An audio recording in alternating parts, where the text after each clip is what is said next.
ले हलवा।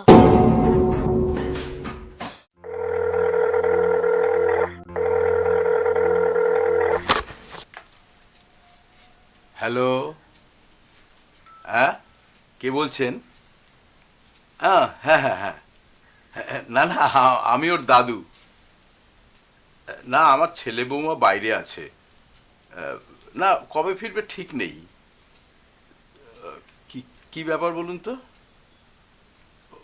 ও আচ্ছা, হুম হুম, আরে ওই তো আমার নাতি এসে গেছে। ওকে কিছু বলবেন? কে ফোন করেছে দাদু? তোদের স্কুলের হেডমাস্টার মশাই। হ্যাঁ হ্যাঁ, বলুন বলুন। হ্যাঁ, আচ্ছা, তাই নাকি? আচ্ছা আচ্ছা, হ্যাঁ শুনছি শুনছি। এ, ঠিক আছে ঠিক আছে মাস্টারমশাই, আমি আজই গিয়ে আপনার সাথে স্কুলে দেখা করব। নমস্কার নমস্কার। কি হয়েছে দাদু? কি হয়েছে? হয়েছে আমার মাথার মুন্ডু।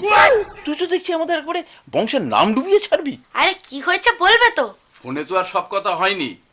তোর স্কুল থেকে গার্জিয়ান কল করেছে। এখন আমি তোর স্কুলে যাচ্ছি, আর যতটুকু শুনলাম তাতে আমার লজ্জায় মাথা হেট হয়ে যাচ্ছে। আমি না ফেরা পর্যন্ত একদম বাড়ি থেকে বেরোবি না, বুঝেছিস? ले हलवा।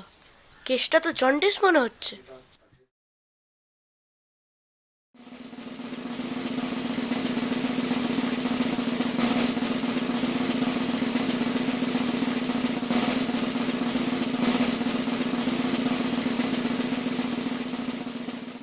তোর পরীক্ষার খাতাগুলো সব দেখে আসতে পারিনি, শুধু ইতিহাস আর বাংলা খাতা দেখেই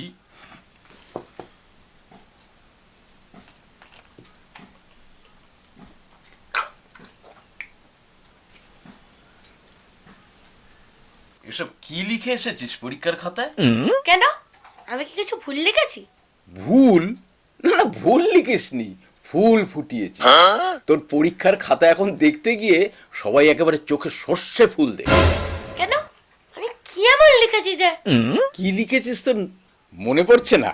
আসলে মাসখানেক আগের লেখা কি আর মনে থাকে বলো তো?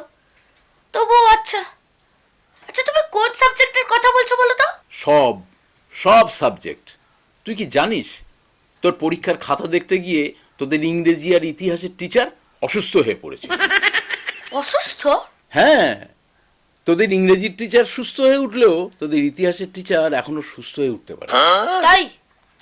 আহারে, আমি কালকে উনাকে দেখতে যাবো। এই, খবরদার না, তোকে দেখলে উনি আবার অসুস্থ হয়ে পড়বেন। একদম যাবি না। ঠিক আছে, তুমি যখন এত করে বলছো তাহলে না হয় যাবো না। কিন্তু এমন কি লিখেছি যেটা পড়েই উনি?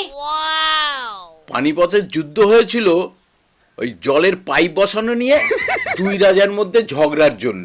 সেই জন্যই তো তার নাম হয়েছিল পানিপথের যুদ্ধ। কি কি হলো, জবাব দে। কিন্তু আমার তো সেরকমই ধারণা ছিল। আর একটা প্রশ্নের উত্তরে লিখেছিস, সম্রাট আকবর খুব সাহসী ছিলেন। তিনি যুদ্ধের সময় বা কোনো বিপদে পড়লে তিনি জাঙ্গিয়া পড়িতেন না। এটা তুই কোন ইতিহাসের বইতে পড়েছিস? আসলে এই প্রশ্নের উত্তরটা না আমি বল্টুর খাতা থেকে টুকে লিখেছিলাম, কিন্তু পরে বুঝতে পারি ওটা জাঙ্গিয়া না, ভাঙিয়া হবে। আসলে সম্রাট আকবর বিপদের সময় কখনো ভাঙিয়া পড়তেন না হবে। আর সরি। আর সম্রাট শাহজাহানের শেষ জীবনের করুণ পরিণতি লিখতে গিয়ে তুই কি লিখেছিস? দাঁড়াও, বলছি। আসলে 1 মাস আগেকার কথা কি আর মনে থাকে বলো? একটু ভাবতে দাও, বলছি। আমিই বলছি, তোর আর কষ্ট করে ভাবতে হবে না। আচ্ছা বেশ, বলো। তুই লিখেছিস সম্রাট শাহজাহানের কপাল খুব খারাপ ছিল, শেষ জীবনে তাকে সেই জন্য কষ্ট পেতে হয়েছিল। কপালে যা লেখা থাকে তাই হয়, হতে বাধ্য। কি মনে পড়েছে? হ্যাঁ, একদম এরকমই কিছু একটা লিখেছিলাম। কেন? এই কথাটা মিথ্যে নাকি? না না, ঠিক। কে বলেছে মিথ্যে? আরে সেটা নিয়েই তো তোদের টিচার আর আমি একসাথে আলোচনা করছিলাম। আমাদের সকলেরই একটাই মত। কি মত দাদু? তোর কপালে কি লেখা আছে, কারণ যেভাবে তুই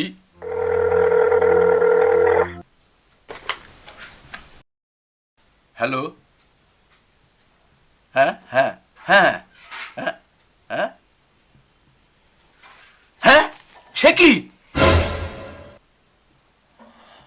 স্কুল থেকে বারণ করা সত্ত্বেও তোর ভূগোলের টিচার তোর খাতা সাহস করে দেখতে গিয়ে অজ্ঞান হয়ে পড়ে গেছে।